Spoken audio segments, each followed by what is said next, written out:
सोच छोटी नहीं होती, इरादे छोटे होते हैं। ये लाइन पहली बार उसने तब सुनी थी जब उसके घर में खाने को दाल भी नहीं थी और माँ ने आधी रोटी खुद न खाकर उसके थाली में रख दी थी। ये कहानी है शिवा की। एक छोटे से गांव का लड़का, जहां न स्कूल में टीचर आते थे न अस्पताल में डॉक्टर, लेकिन उसके सपनों का क्या है, वो तो बिना सड़कों के भी दौड़ जाते हैं। शिवा का जन्म एक गरीब किसान परिवार में हुआ था। उसका पिता दिन रात खेतों में मेहनत करता था और माँ तो मानो पूरी कायनात थी। सुबह पानी के लिए 3 किलोमीटर दूर चलती, फिर लकड़ियां लाती और फिर घर का चूल्हा जलाती। घर मिट्टी का था, बारिश होती तो पानी छत से अंदर टपकता था, लेकिन माँ के चेहरे पर शिकन नहीं थी। वो हमेशा कहती, बेटा तू पढ़ ले, हमारी किस्मत तो खेत में बीत गई, लेकिन तेरी किस्मत कागज पर लिखी जाएगी। शिवा को स्कूल जाना पसंद था, लेकिन वहाँ टीचर महीने में 5 दिन आते थे। फिर भी वो हर दिन जाता, क्योंकि उसे पढ़ाई में कुछ ऐसा दिखता था जो बाकी लोग नहीं देख पाते थे। एक उम्मीद, एक रास्ता। एक दिन गांव में एक नया लड़का आया, सिटी से ट्रांसफर होकर। उसके पास मोबाइल था, अच्छे जूते थे और अंग्रेजी बोलता था। सब बच्चे उसकी तरफ आकर्षित हो गए। और फिर वो दिन भी आया जब उसने शिवा को सबके सामने कहा, तू गांव का गंवार है, ये बड़े बड़े सपने देखना छोड़ दे, तेरे बस की बात नहीं है। शिवा उस दिन कुछ नहीं बोला, लेकिन अंदर से उसकी रूह कांप गई। वो रोया नहीं, लेकिन उसी रात उसने माँ के चूल्हे के सामने बैठकर एक बात कही, माँ अब कुछ करके दिखाना है, नहीं तो इस गरीबी का मजाक सब उड़ाते रहेंगे।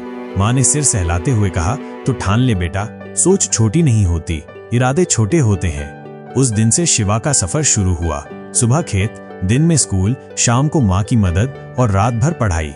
उसके पास न किताबें थीं न कोचिंग, लेकिन उसके पास था जुनून। शिवा दिन रात पढ़ रहा था। गांव के बच्चे अब उसे देखकर मजाक नहीं उड़ाते थे, बल्कि चुपचाप देखते थे कि ये लड़का किस मिट्टी से बना है। लेकिन किस्मत को शायद कुछ और मंजूर था। एक रात जब बारिश जोरों से हो रही थी, बिजली चमक रही थी और शिवा पढ़ाई में खोया हुआ था, तभी दरवाजे पर जोर की आवाज हुई। माँ ने जैसे ही दरवाजा खोला, सामने पापा थे लहूलुहान।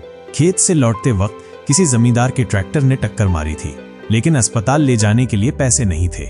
गांव का डॉक्टर बोला, ज्यादा कुछ नहीं कर सकते, अगर शहर ले जाते तो जान बच सकती थी। शिवा उस रात बुरी तरह टूटा। पापा के हाथ पकड़कर वो बस एक ही बात बोलता रहा, पापा उठो ना, आप बोले थे ना कि मेरी नौकरी लगने तक साथ रहोगे। लेकिन पापा की सांसें थम चुकी थी। उस दिन घर में चूल्हा नहीं जला, माँ कुछ नहीं बोली, बस आंसू आंखों से बहते रहे। और शिवा उसने वही पुराना झोला उठाया और खेत के कोने में बैठ गया। कुछ घंटे बीते और फिर वो उठा। उसने माँ से कहा, अब और रुकूंगा नहीं माँ, अब शहर जाना है। माँ कांपती आवाज में बोली, बेटा हमारे पास न पैसे हैं न कोई जान पहचान, कैसे जिएगा तू? शिवा बोला, पापा को खोया है माँ, अब कुछ और खोने को बचा नहीं है। माँ ने कांपते हाथों से अपनी चूड़ियां उतारी और वो पुराने ट्रंक से एक पोटली निकाली जिसमें कुछ गहने थे जो उसने शिवा की शादी के लिए बचा रखे थे। ले बेटा, तेरा सफर शुरू हो। शिवा शहर पहुंचा और वहां जो देखा वो बिल्कुल अलग था। भीड़, शोर, दौड़ और हर किसी की आंखों में कंपटीशन का जहर। छोटा सा कमरा लिया जिसमें न पंखा था न रोशनी, लेकिन शिवा के इरादे गर्म थे। सुबह अखबार बांटता, दोपहर में होटल में बर्तन धोता और रात में किताबों के साथ जंग लड़ता। दिन ऐसे बीतते गए जैसे वो वक्त को खा रहा हो। पैसे नहीं थे तो कई बार भूखा सो गया। कई रातों में सिर्फ नल का पानी पीकर पढ़ाई की, लेकिन हार नहीं मानी। फिर आया पहला प्रीलिम्स एग्जाम और शिवा फेल हो गया। उस रात वो फुटपाथ पर बैठकर बहुत देर तक रोया। खुद से नफरत की, खुद को कोसा। लेकिन फिर अचानक उसे माँ की आवाज याद आई, तेरे पापा गए लेकिन तू मत हारना बेटा, तू गिरा है लेकिन टूटा नहीं है। शिवा ने हार मानी नहीं। अगले 1 साल तक वो जैसे खुद को भूल गया। ना त्योहार मनाए, ना दोस्त बनाए, ना किसी से बात की। दिन रात सिर्फ एक ही चीज, किताब, मेहनत और सपना। दूसरी बार परीक्षा दी, फिर से फेल। इस बार वो कमरे के कोने में बैठ गया। कुछ देर तक खुद से पूछता रहा, क्या मैं वाकई बेकार हूँ? क्या लोग सही थे?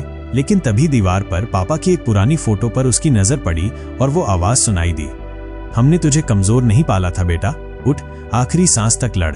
उस दिन शिवा ने कसम खाई, अब जो भी होगा आखिरी बार करूंगा और इस बार या तो जीतूंगा या मिट जाऊंगा। 1 साल तक उसने खुद को दुनियादारी से काट लिया। न टीवी, न फोन, न सोशल मीडिया। बस सुबह 5 बजे उठता, शरीर को तपाता, मन को साधता और फिर किताबों में डूब जाता। और फिर आया वो दिन, यूपीएससी का फाइनल रिजल्ट। हाथ कांप रहे थे, माँ पास बैठी थी लेकिन चुप। शिवा ने रोल नंबर टाइप किया, इंटर दबाया। कुछ सेकंड्स तक दोनों को कुछ समझ नहीं आया। फिर माँ चीख पड़ी, शिवा, शिवा, तू बन गया बेटा। शिवा चुप था, उसकी आंखों से सिर्फ आंसू गिर रहे थे। वो उसी मिट्टी पर गिर पड़ा जिसने कभी उसके पापा को निगल लिया था, और वहीं जमीन को छूकर बोला, आज तेरा बेटा हार के नहीं, जीत के लौटा है। उस दिन गांव में जश्न था। जो लोग पहले कहते थे कुछ नहीं बनेगा, वो आज उसके नाम की माला जप रहे थे। लेकिन शिवा रुका नहीं। उसने सबसे पहला काम किया, गांव में एक फ्री कोचिंग सेंटर खोला, ताकि कोई और बच्चा सिर्फ इसलिए पीछे न रह जाए क्योंकि उसके पास पैसे नहीं हैं। उसने उस चबूतरे पर एक पत्थर लगवाया जिस पर सिर्फ एक लाइन लिखी थी, सोच छोटी नहीं होती, इरादे छोटे होते हैं। आज शिवा एक अफसर है, लेकिन उससे भी पहले वो एक उम्मीद है, हर बच्चे के लिए जो मिट्टी में पैदा हुआ है लेकिन आसमान छूना चाहता है। आज अगर तुम ये कहानी सुन रहे हो तो याद रखना, तुम गरीब हो सकते हो, टूटा हुआ हो सकते हो, अकेला हो सकते हो, लेकिन तुम असहाय नहीं हो, क्योंकि जब इरादा जागता है तो किस्मत भी सलाम ठोकती है। उठ जाओ, लड़ जाओ, और जब तक तुम्हारी कहानी किसी और को रोने और उठने पर मजबूर न कर दे, तब तक मत रुकना, क्योंकि सोच छोटी नहीं होती, बस कभी कभी हम अपने आप को छोटा मान लेते हैं।